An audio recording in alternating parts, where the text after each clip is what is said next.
விக்னேஸ்வரா போற்றி ஓம் நோக்கர நரலை போற்றி. நல்ல காலம் பிறக்குது, நல்ல காலம் பிறக்குது.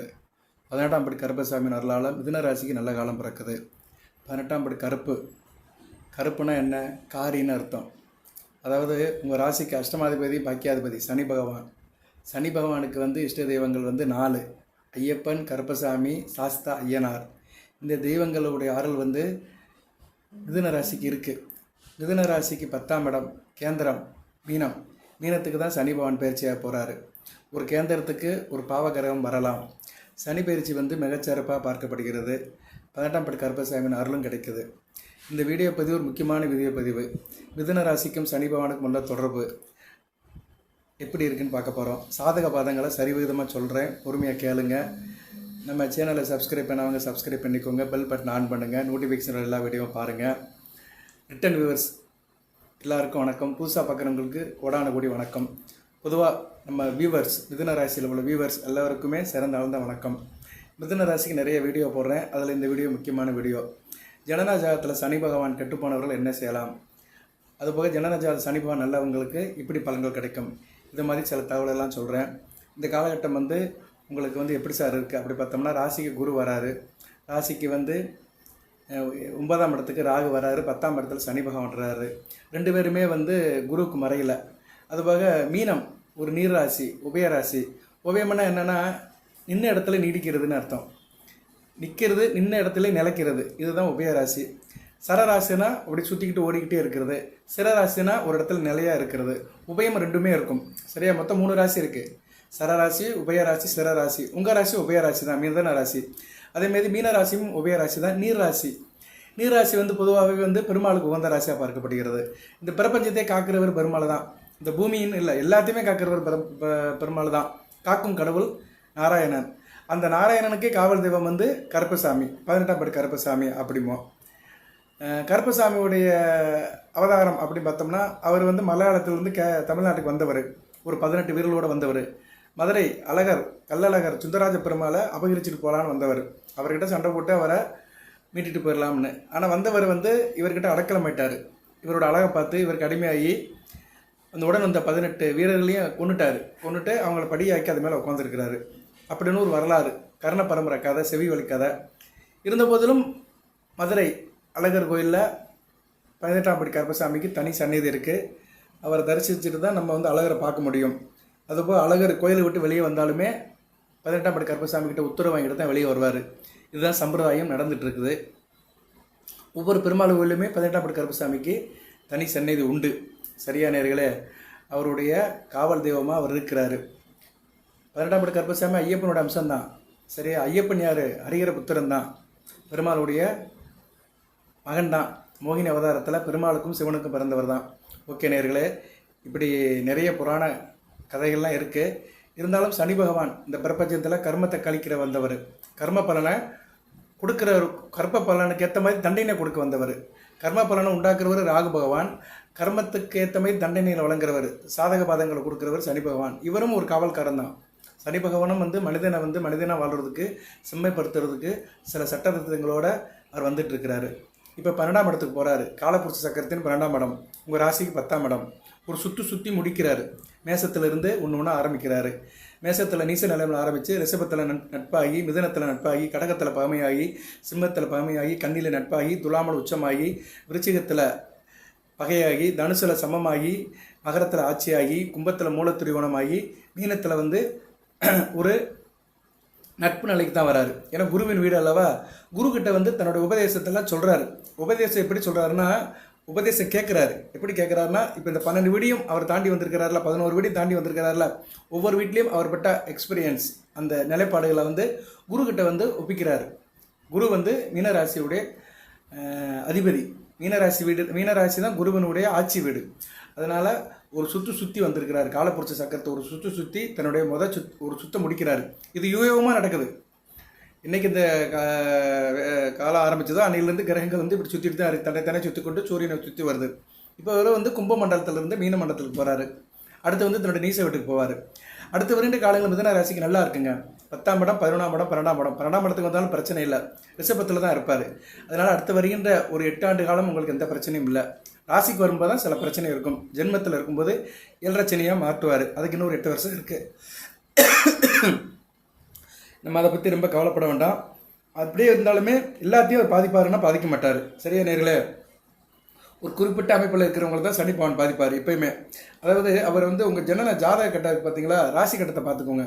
எல்லாத்துக்குமே லக்கணம் தெரியணும். மிதுன ராசியில் நீங்கள் எந்த நட்சத்திரத்தில் பிறந்தாலும் சரி, மிருகசீரிசம், திருவாதிரை, புனர்பூசத்தில் பிறந்தாலும் நட்சத்திரம் தெரிந்தாலும் லக்கணம் தெரிய வேண்டும். ராசி மிதுன ராசி தான், லக்கணம் தெரியணும். லக்கணம் தான் மெயின். லக்கணம் தெரியாதவர்களை கமெண்ட் பாக்ஸில் கேளுங்க, நான் பார்த்து சொல்லுவேன். தனியாக ஒரு வீடியோ போட்டிருக்கேன். நான் மிதுன ராசிக்கு அப்பீர் ஆயிருக்கேன். போன வீடியோவில் அப்பீர் ஆயிருக்கேன். சரியா? அப்பீர் ஆகி உங்கள் கேள்வி பேருக்குலாம் பலன் சொல்லியிருக்கிறேன். நிறைய பேர் அதை பாராட்டினாங்க. உங்களை நேரில் பார்த்ததுக்கு ரொம்ப நன்றி சார்னு. அவங்களுக்குலாம் சிறந்தாலும் தான் நன்றி. அடுத்தடுத்து நான் நேரில் வரேன். முடியலைன்னா உங்களுக்கு வந்து நான் கேள்வி பதிவில் கூட உங்களுக்கு வீடியோவில் அனுப்புகிறேன். சரியா? உங்கள் எதிர்காலம் எங்கள் கையில்னு தலைப்பை போட்டு உங்களுக்கு அனுப்புகிறேன். உங்களுக்கு எதிர்காலம் தான் எனக்கு ரொம்ப முக்கியம். சரியா? அதுக்கு வந்து ஜோதிடத்தில் என்ன செய்ய முடியுமோ, வேத ஜோதிடத்தில் என்ன வசதிகள் இருக்கோ அதை வந்து கண்டிப்பாக உங்களுக்கு செய்வேன். உங்கள் கேள்வி பதிலுக்கு கண்டிப்பாக பதில் சொல்லுவேன் நான். ஓகே நேர்களே, இப்போ இந்த காலகட்டத்தில் வந்து உங்கள் லக்கணத்துக்கும் ராசிக்கும் அவர் வந்து 3, 6, 11 இருந்தாலும் இந்த கெடுபலன்னு செய்ய மாட்டார். பொதுவாகவே மிதுன ராசியில் பிறந்தவங்களுக்கு அப்படி பார்க்கும்போது ஒரு 7 லக்கணத்தில் வந்து இந்த அமைப்பு வரும். அதாவது மிதுன ராசி மிதுன லக்கணம், ஒரே ராசி ஒரே லக்கணம். 3ஆம் இடத்துல இருந்தாருன்னா எந்த பிரச்சனையும் இல்லை. சிம்மத்தில் இருந்தார்னா அப்படி பார்க்கும்போது மிதுனம், மீனம், துலாம், கன்னி, மகர, கும்ப, விருச்சிகம் இந்த லக்கணத்துக்கு அவர் வந்து 3, 6, 11 காம்பினேஷனில் வருவார். வந்தார்னா நல்ல பலன்களை கொடுப்பாரு. உதாரணத்துக்கு இன்னொரு அமைப்பை சொல்கிறேன். இப்போ நீங்கள் மிதுன ராசி மீன லக்கணத்தில் பிறந்திருக்கிறீங்க. 6ஆம் இடத்துல இருக்கிறாரு. லக்கணத்துக்கு 6ஆம் இடம் சிம்மம், ராசிக்கு 3ஆம் இடம் சிம்மம். ஸோ இந்த அமைப்பில் சனி பகவான் இருக்க பிறந்தவர்களுக்கு எந்த பிரச்சனையும் இருக்காது. சனி பகவானால எந்த பிரச்சனையும் இருக்காது. அவர் தசாபத்தி வரும்போது பிரச்சனை இருக்காது. சரியா? அவர் கெட்ட கிரகங்களோட சேர்ந்திருந்தால் தான் பிரச்சனை பண்ணுவார். தனிச்சிருந்தாருன்னா பிரச்சனை பண்ண மாட்டார். கெட்ட கிரகங்கள் ராகு கூடையோ, செவ்வாய் கூடையோ, சூரியன் கூடையோ, அமாவாசை சந்திரன் கூடையோ 4 பேரோட சேர்ந்திருந்தால் தான் கெடுபலங்களை கொடுப்பாரு. ஒரு உதாரணத்துக்கு நான் 2 அமைப்பு சொல்லியிருக்கிறேன். இப்படி நிறைய இருக்குது. சரியா? இப்போ வந்து மிதுன ராசி மிதுன லக்கணம், சிம்மத்தில் இருந்தாலும் பிரச்சனை கிடையாது.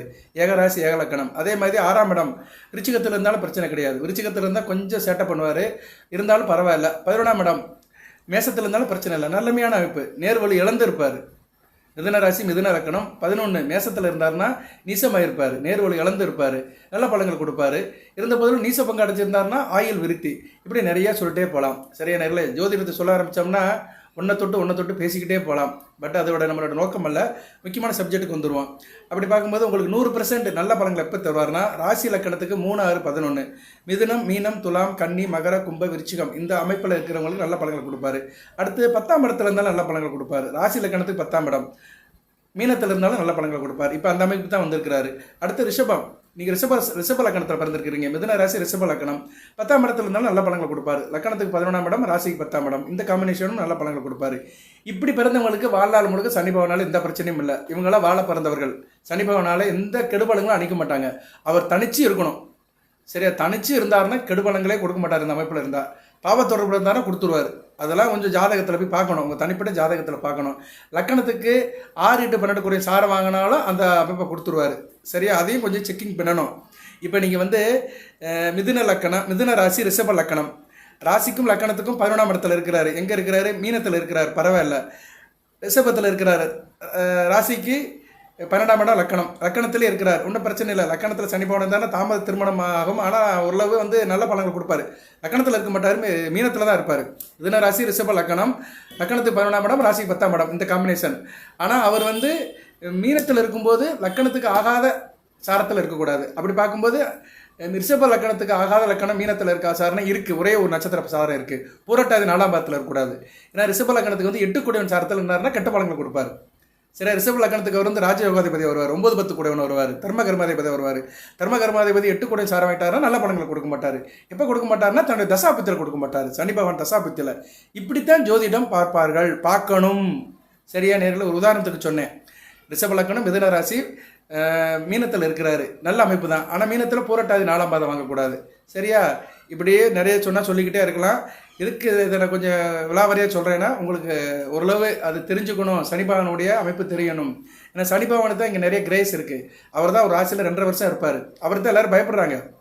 சனி பகவானே எல்லோரும் பயப்படுவாங்க. மற்ற கிரகம்னா அப்படின்னு போயிடுவாங்க. குருனா குரு நல்லவருங்க, ஒன்றும் செய்ய மாட்டாருமாங்க. ஆனால் சனி பகவானே எல்லோரும் பயப்படுவாங்க. ஸோ அவரோட அமைப்பு வந்து நிறையா இருக்குது. நான் அடுத்த வரைக்கும் காலத்தில் வேணால் தனியாக வீடியோ போடுறேன். மிதுன ராசிக்கு சனி மகா திசையை பற்றி போடுறேன். நடக்கும். சனி மகா திசை ஸ்டார்டிங்கில் நடக்கும். சரியா, திருவாதிரையில் பிறந்தாலும் சரி, மிருகசீரிஷத்தில் பிறந்தாலும் சரி, ஒரு 40 வயசுக்குள்ளே நடக்கும். அவங்களுக்கு கண்டிப்பாக நான் தனி வீடியோ போடுறேன். இருப்பினும் வந்து அவர் சில அமைப்பில் இருந்தாலும் நல்ல பலன்களை கொடுப்பாரு. அப்புறம் யாருக்கு சார் கெட்ட பலன்களை கொடுப்பாரு அப்படி ஒரு கேள்வி இருக்குல்ல. கெட்ட பலன் யாருக்கு கொடுப்பாருன்னா, ராசி லக்கணத்துக்கு 2, 4, 7, 8, 12 இருக்கக்கூடாது.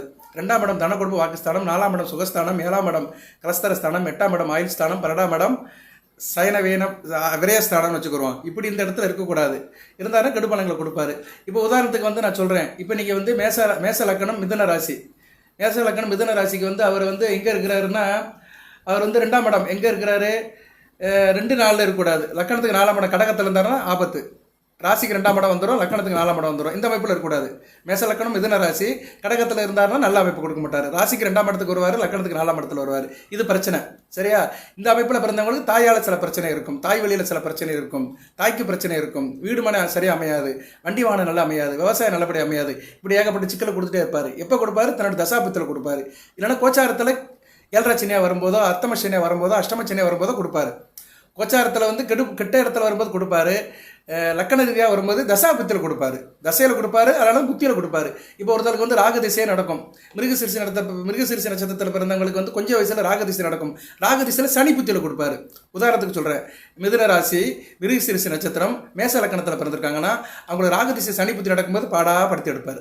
சரியா, தேக ஆரோக்கிய பிரச்சனை வரும். 4ஆம் இடம் சுகஸ்தானம் அல்லவா, தேக ஆரோக்கிய பிரச்சனை வரும். இப்படி தான் காம்பினேஷன் தான். இதுக்கு ஏற்ற மாதிரி தான் பலன்கள் கிடைக்கும். சரியா, இன்றைக்கி வந்து யூடியூப்பில் வந்து வீடியோ போடுறவங்க இதெல்லாம் யாரும் சொல்கிறது மேக்ஸிமம் சொல்கிறது கிடையாது. எல்லாமே இந்த மிதுன ராசிக்கு ஏதோ பலன்கள், அமானுஷ சக்தி பலன்கள், அப்படி இப்படி ஏதோ ஒன்று சொல்கிறது. நான் யாரையும் குறை சொல்லலை. பட் ஒரு ஜோதிடர் வந்து எல்லாத்தையும் கொஞ்சம் இறங்கி பார்த்து சொல்லணும். சரியா, அதில் என்ன இருக்குது, அதோடைய நாதம் என்ன, அதோட சூட்சுமம் என்ன, அதோட ரூட் என்ன, வேறு என்ன, எப்படி அந்த பலன்கள் வருது எல்லாத்தையும் சொல்லணும். முடிஞ்ச அளவுக்கு சொல்லணும். இதுக்கு கேட்குற நிலையில நீங்கள் இருக்கணும். இப்போ இன்றைக்கி யாருமே வந்து எதை நம்ம கொஞ்சம் இன்டெப்த்தாக சொன்னோம்னா கேட்குற நிலைமையில இல்லை.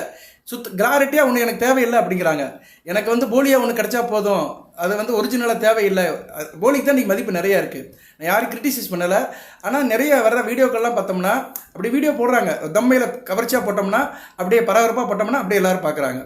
எதுக்கு சொல்ல வரேன்னா, எல்லா ராசியிலுமே அந்த இது இருக்குது, அந்த என்ன சொல்லுது, அந்த என்ன சொல்லுவாங்க, அதுக்கு மோகம் இருக்குது.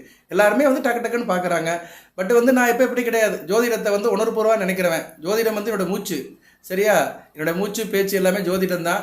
இது அறிவியல் ரீதியாகவும் கணித ரீதியாகவும் ஆன்மீக ரீதியாகவும் உங்களுக்கு சொல்கிறேன். ஆன்மீகமும் இதில் இருக்குது.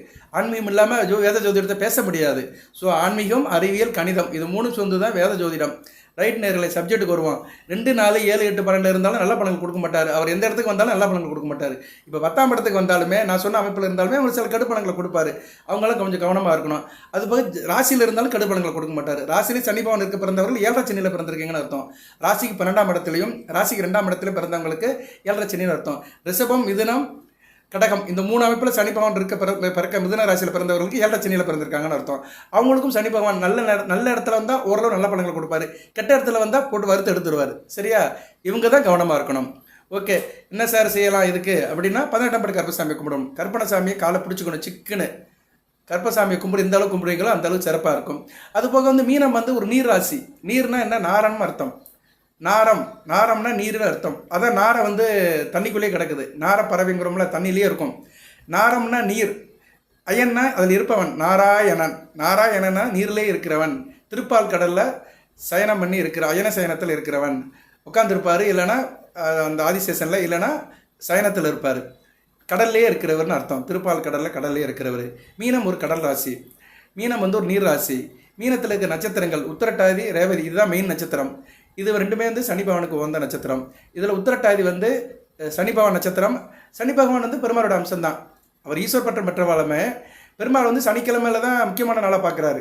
பெருமாள் என்ன சொல்லியிருக்கிறாருன்னா, கிழமையில் சனிக்கிழமையாக இருப்பேன் அப்படிங்கிறாரு. அதனால சனிக்கிழமை பெருமாள் கோயிலில் கூட்டம். சனிக்கிழமை பெருமாளை கும்பிட்டோம்னா அந்த அளவு விசேஷம். எதுக்கு சொல்ல வரேன்னா, சனி பகவானுக்கு அந்த அளவு ஒரு வரப்பம் கொடுத்துருக்கிறாரு. அடுத்து ரேவதி நட்சத்திரம். ரேவதி வந்து புதனுடைய நட்சத்திரம். சாட்சாத் உங்கள் ராசிநாதனுடைய நட்சத்திரம். ஸோ ரெண்டுமே வந்து பெருமாளுடைய அனுக்கிரம் பெற்ற நட்சத்திரங்கள் மீன ராசியில் இருக்குது. அந்த நட்சத்திர சாரத்தில் சனி பகவான் போகிறது மிதுன ராசிக்கு ஒரு வகைக்கு நல்லதான். உங்கள் ராசிக்கு 1, 4 கூடையவன் சாரத்திலையும் ராசிக்கு 8, 9 கூடையவன் சாரத்தில் தான் சனி பகவான் வந்து அதில் ட்ராவல் பண்ணுவார். அதுலேயும் உத்திரட்டாதி 2, 3 போகும்போது கொஞ்சம் டிஸ்டர்ப் பண்ணுவார். ஒரு 6.5 மாதம். அதுக்கடுத்து ரேவதி 2, 3 போகும்போது ஒரு 6.5 மாதம் டிஸ்டர்ப் பண்ணுவார். ஸோ ஒரு 13 மாதம் தான் உங்களுக்கு பிரச்சனை இருக்கும் 10ஆம் இடத்துல. மற்ற நேரத்திலாம் பிரச்சனையே இருக்காது. எப்படி சார் பிரச்சனை வரும் அப்படி பார்த்தோம்னா, அவர் வந்து 10ஆம் இடத்துல இருந்து உங்கள் ராசிக்கு எந்தெந்த இடத்த பார்க்குறாரு அதை பார்ப்போம். அதுக்கு முன்னாடி நீங்கள் எதுலேருந்து வெளியே வருவீங்க? இப்போ இவ்வளோ நாள் சில கஷ்டப்பட்டுட்டு இருந்தீங்க. 9ஆம் இடத்துல சனி பகவான் இருந்தார், அவருடைய பார்வையால் சில கஷ்டங்கள் இருந்துச்சு. அந்த கஷ்டம் எதுலேருந்து நீங்கள் வெளியே வருவீங்க? எந்த கஷ்டம்லாம் இப்போ தீரும் சார் அப்படின்னு பார்த்தோம்னா, உங்களுக்கு வந்து இப்போ அவர் வந்து ராசிக்கு 9ஆம் இடத்துல இருந்து உங்கள் ராசிக்கு எந்தெந்த இடத்த பார்த்துட்டு இருந்தார்? ராசிக்கு வந்து 11ஆம் இடம், 3ஆம் இடம், 6ஆம் இடம். உடன் பிறந்த சகோதரால் பிரச்சனை இருக்காது இனிமேல். சரியா? உங்கள் உடன் பிறந்தா அக்கா, தம்பி, அண்ணன், தங்கச்சி யாராக இருந்தாலும் சரி, மூத்தவர் இருந்தாலும் சரி, பின்னாடி பிறந்தவங்க இருந்தாலும் சரி, அங்கோட்ட இந்த பிரச்சனை, குடும்ப பிரச்சனை, பாகப்பிரிவினை பிரச்சனை, சொத்து பத்து பிரச்சனை, அண்ணன் தம்பிக்குள்ள பிரச்சனை, பங்காளி பிரச்சனை எல்லாம் சார்ட் அவுட் ஆயிரும். லாபம் அதிகமாக இருக்கும், தொட்ட காரியங்களும் காரிய வெட்டி இருக்கும், அக்கம் பக்கத்தில் இருக்கவங்கிட்ட உறவு நல்லா இருக்கும். அதுபோக வந்து நீங்கள் வந்து எடுக்கிற காரியம்லாம் ஜெயமாக இருக்கும், வெற்றி மேல் வெற்றி தான். 3ஆம் இடம் சின்ன வெற்றி, 11ஆம் இடம் பெரிய வெற்றி. ஸோ காரிய வெற்றி இருக்கும். இது ஒன்று போதும் மிதுன ராசினியர்களுக்கு. காரியம் வெற்றி, சக்சஸ் என்ற வார்த்தைக்கு சொந்தக்காரனாக இருப்பீங்க. வெற்றி வெற்றி வெற்றி வெற்றி மாமுகம் தெரியுது, அந்த வீர மாமுகம் மலருது. மிதுன ராசியோட முகம் வந்து இனிமேல் வீர மாமுகமாக மலரும். சரியா? அந்த அமைப்பை வந்து சனி பகவான் சிறப்பாக செய்வார். அடுத்து வந்து உங்களுக்கு வந்து 6ஆம் இடம் நல்லா இருக்கும். 6ஆம் இடத்தை பார்த்துட்டு இருந்தார். உத்தியோகத்து போகிறவங்களுக்கு ஏகப்பட்ட சிக்கல் இருந்தது, இடியாப்பு சிக்கல். அந்த இடியாப்பு சிக்கல்லாம் சரியாக பெறும். அரசு உத்தியோகமாக இருந்தாலும் சரி, தனியார் உத்தியோகமாக இருந்தாலும் சரி, இனிமேல் எல்லாம் சரியாக பெறும். குறிப்பாக அரசு உத்தியோகத்தில் தான் ஏகப்பட்ட சிக்கல் இருந்துச்சு. அரசாங்க வேலையில் இருக்கிறவங்க, அதிகார வர்க்கத்தில் இருக்கிறவங்க, ஆளுமையில் இருக்கிறவங்களுக்குலாம் ஏகப்பட்ட பிரச்சனை இருந்தது மிதுன ராசியில். இனிமேல் அதெல்லாம் சார்ட் அவுட் ஆயிரும். ஓகே சரி, இப்போ 10ஆம் இடத்துக்கு வந்துட்டாருன்னா என்ன பார்வையில் பிரச்சனை இருக்கும்? அவர் இருக்கிற இடத்த காட்டிலே பார்க்குற இடத்துக்கு தான் பிரச்சனை பண்ணுவார். 10ஆம் இடத்துலேருந்து என்னென்ன பார்ப்பா சார் அப்படின்னா, இந்த விஷயத்தில் மட்டும் நீங்கள் கவனமாக இருக்கணும். 12ஆம் இடம் அயன சயன போகத்தில் பிரச்சனை இருக்கும், கணவன் மணி உறவுல சில பிரச்சனைகள் இருக்கும், தூக்கம் கெட்டு போகும், அலைச்சல் இருக்கும், விரயமாகும், கவனமாக இருந்துக்கணும். கொடுக்கல் வாங்கல விரயம் இருக்கும், பண சம்பந்தப்பட்ட விஷயத்தில் விரயம் இருக்கும். பிறருக்கு கையெழுத்து போடும்போது, ஜாமீன் கையெழுத்து போடும்போது கவனமாக இருக்கும். நீங்கள் கையெழுத்து போட்டீங்கன்னா பணத்தை கொடுத்துருவான், ஆனால் பணம் திருப்பி கொடுக்க மாட்டான், நீங்கள் தான் வந்து கையை கட்டி நிற்கணும். அதனால பிறர் விஷயத்தில் ஜாமீன் கையெழுத்து போடுறது, பிறருக்கு பணம் வாங்கி கொடுக்கறதுல கவனமாக இருங்க. அடுத்து 4ஆம் இடம் தாயாரோட உடல்நலத்தை பார்த்துக்கோங்க. சரியா? தாயார் உடல்நலத்துக்கு சில பிரச்சனை வரதுக்கு வாய்ப்பு இருக்குது. விவசாயம் பண்ணுறவங்களுக்கு சில பிரச்சனை இருக்கும். நில புரோக்கர்கள், கட்டடம் கட்டி விற்கிறவங்க, இது மாதிரி கட்டட சம்மந்தப்பட்ட வேலையில் இருக்கிறவங்க கவனமாக இருக்கணும். லாஜிஸ்டிக் வேலை பார்க்குறவங்க, டிராவல்ஸ் டிரான்ஸ்போர்ட் வச்சிருக்கிறவங்களும் கொஞ்சம் கவனமாக இருக்கணும். அடுத்து 7ஆம் இடத்துக்கு பிரச்சனை இல்லை. சனி பகவான் 7ஆம் இடத்தை பார்த்தாலுமே குரு பார்வை இருக்குது. அதனால குரு பார்க்க கோடி நன்மை. 7ஆம் இடம் நியூட்ரல் ஆயிரும். அதனால 7ஆம் இடத்தை பற்றி நம்ம பேச வேண்டாம். ஒரு வருஷத்துக்கு பிரச்சனை இல்லை. 2025 மேலே இருந்து 2026 மே வரைக்கும் பிரச்சனை இல்லை. அதுக்கு முன்னாடி உள்ளது அப்புறம் பார்த்துக்கலாம். ஓகே நேர்களே, இப்படித்தான் உங்களுக்கு பலன்கள் போகுது. Right sir. இப்போ வந்து 18ஆம் பட கருப்பசாமி அப்படின்னு பார்த்தோம்னா 18 தத்துவங்கள். நான் அந்த வீடியோ தலைப்பை அப்படி தான் போடுவேன். 18 படிமேல் சத்தியம். உங்களுக்கு வந்து அடுத்த வருகின்ற 8 வருஷம் நல்லபடியாக இருக்குன்னு தான் வீடியோ போடுறேன். 18 படிமேல் தான் சத்தியம். 18 அம்சங்கள். அதாவது ஒவ்வொரு படிக்குமே வந்து ஒவ்வொரு வாக்கு இருக்குது, ஒவ்வொரு அம்சத்தில் இருக்குது, ஒவ்வொரு படிக்குமே வந்து ஒரு தத்துவம் இருக்குது. அந்த தத்துவத்தின் மீது தான் சத்தியம் பண்ணுறேன். அந்த தத்துவத்தை நீங்கள் கடைப்பிடிச்சிங்கன்னா சனி பகவானுடைய அருளை நீங்கள் எப்பயும் பெறலாம். சரியா? அந்த தத்துவம் தான் ரொம்ப முக்கியம். வாழ்க்கையில் வந்து கடைப்பிடிக்க வேண்டிய தத்துவங்களை தான் அந்த 18 படி உணர்த்துது. அப்படி பார்த்தோம்னா அதில் வந்து காமத்தை விட்டுறணும்.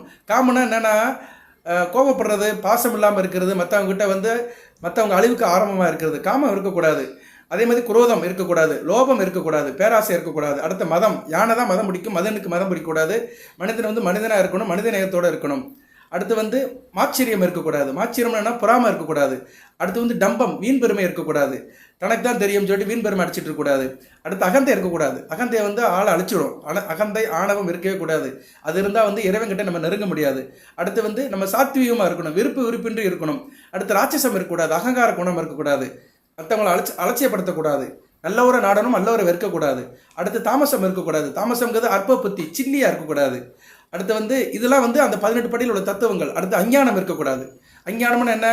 உண்மை பொருளே அறியாமல் இருக்கிறது. சரியா? கண்ணு இருந்தும் குருடனாக இருக்கிறது, அஞ்ஞானம் இருக்கிறது, கடவுள் இல்லைன்னு சொல்லிட்டு போகிறது.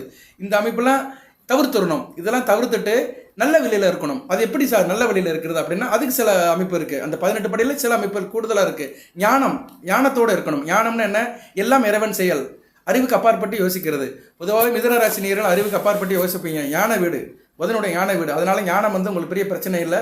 அந்த ஞானத்தை நல்லபடியாக வளர்த்துக்கோங்க. அடுத்து கண், ஆண்டவனை தரிசிக்கணும், தரிசித்து ஆனந்தம் அடைய வேண்டும். அடுத்து காது, அதாவது நல்ல குணங்களை வளர்த்துக்கணும், இறைவனுடைய நாமத்தை கேட்கணும், மற்றவங்க சொன்னாலும் அதை பாராட்டணும். அடுத்து மூக்கு, ஆண்டவனுடைய சன்னிதானத்தில் அந்த நறுமணத்தை நுகரணும், ஆலயத்துக்கு அடித்தூரம் போயிட்டு வரணும். அடுத்து நாக்கு, புலால் உண்ணக்கூடாது. இது எல்லாருக்கும் முடியாது, ஆனால் முடிஞ்சவங்களுக்கு நல்லா இருக்கும். குறைஞ்சது சனிக்கிழமைனாச்சும் சாப்பிடாம இருக்கணும். சனிக்கிழமை நான்வெஜ் சாப்பிடாம இருக்கிறவங்களுக்கு மிதுன ராசி நல்லா இருக்கும். குறிப்பாக சனி மகா திசை நடக்கிறவங்களுக்கு சிறப்பாக இருக்கும். அதே மாதிரி சில தசையில் புத்தி நடக்கிறவங்களும் சனிக்கிழமை வந்து நான்வெஜ் விட்டுருங்க, மிகச்சிறப்பாக பார்க்கப்படுகிறது. அடுத்து வாய், கடுசொல் சொல்லக்கூடாது. சரியா, வாய் வந்து ரொம்ப முக்கியமானது. அடுத்து மெய், நீங்கள் தான் மெயினே, நீங்கள் தான் இரு கரங்களால் இறைவனை கும்பிடணும். இறைவனுக்கு வந்து நீங்கள் வந்து உங்களை அர்ப்பணிக்கணும். அவருக்கு எவ்வளோனாச்சும் படையல் கொடுங்க, நெய்வேத்தியம் பண்ணுங்க, அபிஷேக பொருள் கொடுங்க. எவ்வளோனாச்சும் நீங்கள் பூஜை புனஸ்காரத்துக்கு பொருள் உதவி பண்ணலாலுமே அவர் உங்ககிட்ட என்ன கேட்குறாருன்னா ஒரு சொட்டு கண்ணீர் தான் கேட்குறாரு. ஏன்னா நீங்கள் கொடுக்குற பொருள் எல்லாமே அவர் இந்த பூமியில் படைச்சது தான். நீங்கள் எதை எடுத்து கொடுக்குறீங்க?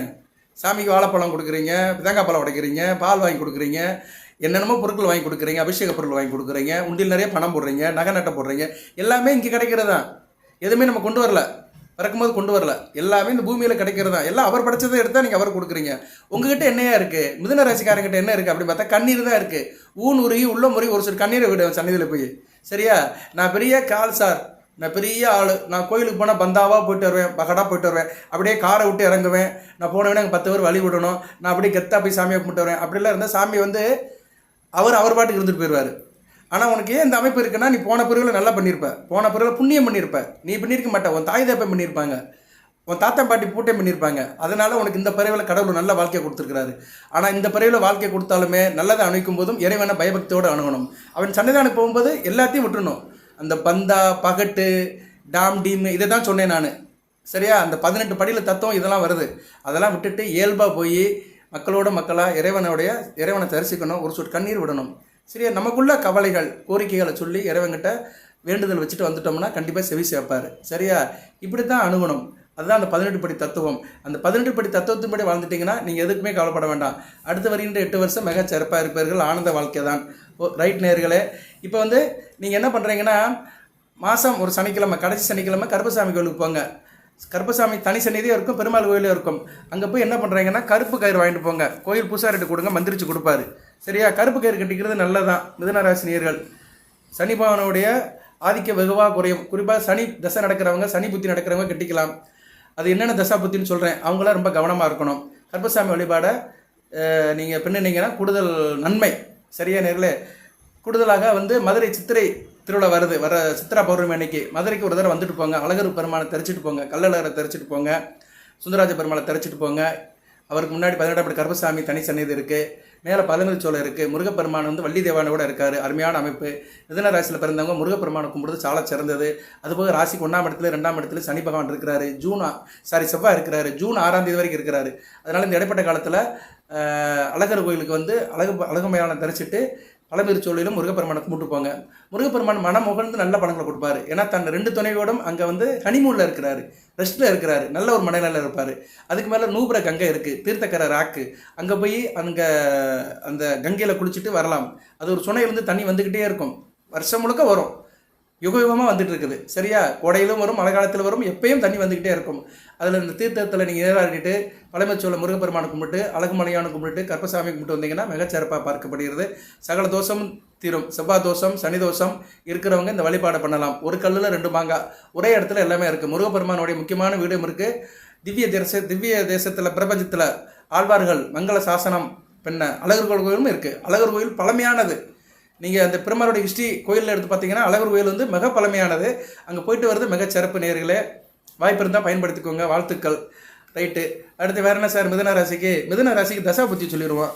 அதுபோக 18ஆம் படி கருப்பசாமி நாமத்தை டெக்ஸ்ட் பண்ணுங்கள். சரியா, ஒரு நாளைக்கு ஒரு தடவைனாச்சும் சொல்லுங்கள், இல்லைன்னா டெக்ஸ்ட் பண்ணுங்கள். இந்த வீடியோவில் கூட கமெண்ட் பாக்ஸில் போடுங்க. வீடியோ பார்க்குறீங்களா, யூடியூப்பில் வந்து கமெண்ட் பாக்ஸில் 18ஆம் படி கருப்பசாமியை போட்டு, ஐயனாரே போற்றி, சாஸ்தாவே போற்றி, ஐயப்பனோட நாமத்தை சொல்லுங்கள். ஐயப்பன் நாம நிறைய இருக்குது. அரிகிற புத்திரனை போற்றி, ஆனந்த சித்தனை போற்றி, ஆரியங்கா வையவை போற்றி, அச்சங்கோயில் அரசையை போற்றி, அநாத ரச்சனையை போற்றி, ஆபத் பாந்தவனை போற்றி, அன்னதான பருவை போற்றி, மகர ஜோதியை போற்றி, மங்கா வழக்கை போற்றி, மஞ்சமாதேவி கருளுவினை போற்றி, பந்தளராஜன் புதல்வனை போற்றி, 18ஆம் படி கருப்பசாமியை போற்றி, பம்பா நதியை போற்றி, பாபரின் சோதரனை போற்றி, இப்படி சொல்லுங்கள். சரியா நேர்களே, அவனுடைய நாமத்தை வந்து சொல்லணும், கேட்கணும், டெக்ஸ்ட் பண்ணணும், எழுதணும். இதெல்லாம் பண்ணணும்னா நமக்கு நல்ல பலன்கள் கிடைக்கும். ஒரு நாளைக்கு ஒரு தடவை. சரியா, அதை செய்யணும். ஓகே நேர்களே, அப்படியே பார்த்தோம்னா தசாபுத்தி ரொம்ப முக்கியம். தசாபுத்திக்கு நான் சொல்லிடுறேன். இந்த தசாபுத்தியில் இருக்கிறவங்க கண்டிப்பாக கருப்பணசாமியை தொடர்ந்து கும்பிடுங்க. மாதம் ஒரு நாள் கோயிலுக்கு போங்க. கோயில் பூசாரிக்கிட்ட கொண்டு போய் கயிறை கொடுங்க, மந்திரிச்சு கொடுப்பாரு. வலது கையில் கட்டிக்கோங்க. ஆணாக இருந்தாலும் சரி, பெண்ணாக இருந்தாலும் சரி, எந்த வயது இருந்தாலும் சரி. அதுபோக எலுமிச்சை பழத்தை கூட வாங்கிட்டு போகலாம். வாங்கிட்டு போய் மந்திரிச்சு வீட்டில் இருந்தால் கூட எந்த காத்து கருப்பும் அட்டாது. சரியா? காத்து கருப்பு, பில்லி சூனியம், பைப்சாஸ், எந்த தீய சக்தி இருந்தாலும் சரி அத்து போய்விடும். கற்பன் சன்னதிக்கு போயிட்டு வந்துட்டீங்கன்னா அனைத்தும் அத்து போய்விடும், மிகச்சிறப்பாக பார்க்கப்படுகிறது. அதுபோல் சனி பகவான் கர்மஸ்தானத்துக்கு போகிறாரு உங்களுக்கு மிதுன ராசிக்கு. கர்மம் அப்படின்னா என்ன? காரியம்னு அர்த்தம். அதனால நீங்கள் வந்து கர்ம பலன் தீரணும், காரியங்கள் ஜெயிக்கணும் அப்படின்னா கற்பனை வழங்கி தான் ஆகணும். அந்த கற்பனை வணங்குங்க, நல்ல விதமாக பார்க்கப்படுகிறது. தசா புத்தி எடுத்துக்கிறோம்னா, தசா புத்தி உங்களுக்கு எப்படி இருந்து சார் ஆரம்பிக்கும்னா, செவ்வாய் திசையிலேருந்து ஆரம்பிக்கும் மிருகசீரிஷ நட்சத்திரத்தில். அதனால செவ்வாய் திசையிலேருந்து நான் சொல்கிறேன். செவ்வாய் திசையில் வந்து செவ்வாய் புத்தி, சூரிய புத்தி, சனி புத்தி, கேது புத்தி நடக்கிறவங்க கோயிலுக்கு போகணும். அடுத்து ராகு திசை, ராகு திசையில் ராகு புத்தி, சனி புத்தி, கேது புத்தி, சூரிய புத்தி, சந்திர புத்தி, செவ்வாய் புத்தி. அதுக்கடுத்து குரு திசை, குரு திசையில் குரு புத்தி, ராகு புத்தி, கேது புத்தி, சனி புத்தி, செவ்வாய் புத்தி. அடுத்து சனி மகா திசை, சனி மகா திசையில் சூரிய புத்தி, சந்திர புத்தி, செவ்வாய் புத்தி, ராகு புத்தி, கேது புத்தி. அடுத்து புதன் திசை, புதன் திசையில் சந்திர புத்தி, ராகு புத்தி, கேது புத்தி, செவ்வாய் புத்தி. அதுக்கடுத்து வந்து கேது மகா திசை நடக்கும், வயதானவர்களுக்கு நடக்கும். அதில் வந்து சனி புத்தி, ராகு புத்தி, சூரிய புத்தி, சந்திர புத்தி. அடுத்து சுக்கிர திசை நடக்கும், 20 வருஷம் நடக்கும். அதில் வந்து சனி புத்தி, ராகு புத்தி, கேது புத்தி, சூரிய புத்தி. இவங்களாம் கொஞ்சம் கவனமாக இருக்கணும். அடுத்து வந்து சூரிய மகாதிசை நடக்கும். சூரிய மகாதிசை நடக்குமா? நடக்கும். இந்த புனர்பூச நட்சத்திரத்தில் பிறந்தவங்களுக்குலாம் வரும். சரியா? வரும். சரி, நான் எல்லாத்துக்குமே சொல்லிடுறேன். வந்தவங்க இருங்க, வந்தவங்க அந்த தசை நடக்கிறவங்க கோயிலுக்கு போங்க. ரைட்டா? சூரிய மகாதிசை நடக்குமா சார்னா நடக்கும். யாருக்கு நடக்கும்? வயதானவர்கள் நடக்கும். அவங்க சூரிய தசையிலேருந்து ராகு புத்தி, கேது புத்தி, சனி புத்தி, சரியா? இந்த புத்தி நடக்கிறவங்க கொஞ்சம் கவனமாக இருந்துக்கணும். அடுத்து சந்திர மகாதிசை நடக்கிறவங்க ராகு புத்தி, சனி புத்தி, கேது புத்தி. சொல்லிட்டேன், எல்லா தசையும் சொல்லியாச்சு. சரியா? 120 தசை தான். ஒரு மனுஷன் வாழ்றதே 80 வயசுலேருந்து 90 வயசு வரைக்கும் தான். அதுலேயும் நல்லா வாழ்றது எவ்வளோ நாளைக்கு? 20 வயசுலேருந்து ஒரு 60 வயசு வரைக்கும் ஆடுவார். அதுக்கு மேலே ஆஃப் ஆயிடுவார். 20 வயசுல எல்லாம் தெரியும். 20 வயசுல ரெக்கை முளைக்கும். 60 வயசுல ரெக்கை அப்படியே ஆஃப் ஆயிரும். ரெக்கை நனைஞ்சு போயிடும். ஒன்றும் செய்ய முடியாது. ரெக்கையை தூக்கி அடிக்க முடியாது. பொத்துன்னு கீழே விழ வேண்டியதான். 60 வயசுக்கு மேலே ஆஃப். சரியா? அதனால் எதுக்கு சொல்ல வரேன்னா, வாழ்க்கைங்கிறது ஒன்றும் கிடையாது. உட்காந்து யோசனை பண்ணோம்னா வாழ்க்கை வந்து ஒரு சூன்யமாக தெரியும். எதுக்கு உழைக்கிறோம்னு தெரியும். சில பேர் நினைப்பாங்க, என்னடா உழைச்சிக்கிட்டு வச்சுக்கிட்டு அப்படின்னு நினைப்பாங்க. ஏன்னா அவங்களுக்கு வந்து ஒரு வேறு மாதிரி நினைக்க ஆரம்பிச்சிருவாங்க. நாளை நினைக்கிறவங்களுக்கு தான் வாழ்க்கை. நாளை பொழுது எனக்கு தேவையில்லைங்க. நாளை பொழுது ஆண்டவன் கையில்.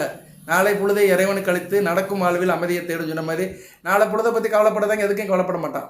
நாள் பார்க்குறவங்களுக்கு தான் கோள்கள் வேலை செய்யும். நாளை பற்றி கவலைப்படலைன்னா எந்த கோளும் ஒன்றும் செய்யாது. நாளைக்கு அவன் கடன்காரன் வருவான், அவனுக்கு பணம் கொடுக்கணும். நாளைக்கு என் பொண்ணை பார்க்க போகணும். நாளைக்கு வீட்டு விஷயமா பேச போகணும். நாளைக்கு ஒரு பஞ்சாயத்து இருக்குது. நாளைக்கு ஒரு மீட்டிங் இருக்குது. நாளைக்கு எங்கள் எம்டி என்னை கூப்பிட்டு 2 ஏற்று ஏற்றுவார். இப்படிலாம் நினைக்கிறவங்க தான் வந்து கவலைப்படுவாங்க. நாளையை பற்றி கவலைப்பட மாட்டாங்க நினைக்கிறவங்க எந்த கவலையும் இல்லை. அவருக்கு சனி பயிற்சி ஆனாலும் ஒன்றும் பிரச்சனை இல்லை, குரு பயிற்சி ஆனாலும் பிரச்சனை இல்லை, யார் எங்கே போனாலும் பிரச்சனை இல்லை, ஆற்றுக்கும் பிரச்சனை இல்லை, சோத்துக்கும் பிரச்சனை இல்லை. நாளை போல தான் விட்டுருவான். அப்படி நிறைய பேர் இருக்கிறாங்க. சரியா நேர்களே? இங்கே வந்து பலதரப்பட்ட மக்கள் பலவிதமான எண்ணத்தில் இருக்கிறாங்க. சரியா? அதனால் 4 நட்சத்திரம் பார்க்குறவங்கள தான் கிரக நிலை பார்ப்பாங்க. அதனால் நாள் பார்க்குறவர்கள் கோள்களை அணுகி தான் ஆக வேண்டும். அந்த கோள்களுடைய பயிற்சியில் முக்கியமானது சனி பயிற்சி. மிதுன ராசிக்கு சனி பயிற்சி எப்படி இருக்கும்னு லக்கண ரீதியாக, நட்சத்திர ரீதியாக, தசாபுத்தி ரீதியாக இந்த இதில் சொல்லியிருக்கிறேன். அதுபோக வழிபாடு சொல்லியிருக்கிறேன். பிரதான வழிபாடு கற்பன் வழிபாடு தான். கற்பனை சாமியை கும்பிடுங்க. நீங்கள் வந்து எந்த கோயிலுக்கும் போகலாம். சரியா? பெருமாள் கோயிலுக்கும் போகலாம். சிவன் கோயிலில் கற்பசாமி சந்நிதி சில இடத்துல தான் இருக்கும். திருப்பரங்குன்றம் முருகப்பெருமான் சந்நிதியில் இருக்குது. போகும்போது கற்பனை கும்பிட்டு தான் முருகப்பெருமானை கும்பிடணும். அது முக்கியமான விஷயம். திருப்பரங்குன்றம் முருகப்பெருமான் கோயிலுக்கு போனவங்களுக்கும் தெரியும். அறுபடையில் முதல் படையில் கற்பசாமியை கும்பிட்டு தான் முருகப்பெருமானை கும்பிடணும். அந்த அமைப்பு இருக்குது. மற்ற கோயிலில் இருக்கான்னு தெரியல. பட் பெருமாள் கோயிலில் மேக்சிமம் கற்பனுக்கு தனி சந்நிதி இருக்கும். வணங்குங்க, நல்லபடியாக இருக்கும். எல்லாம் நல்லபடியாக நடக்கும். எல்லாம் வல்ல இறைவன் மிதுனராசினியர்களுக்கு மிருகசீரிஷம், திருவாதிரை, புனர்பூச நட்சத்திரத்தில் பிறந்தவர்களுக்கு சில சௌபாகியத்தையும் சில ஐஸ்வர்யத்தையும் சில நன்மையிலும் கொடுப்பார். அனைத்து வளங்கள் பெற்று தேக ஆரோக்கியத்துடன் தீர்க்காலுடன் நீடோடி வாழ்க, நிறைந்த வளம் பெறுக. நன்றி நேயர்களே.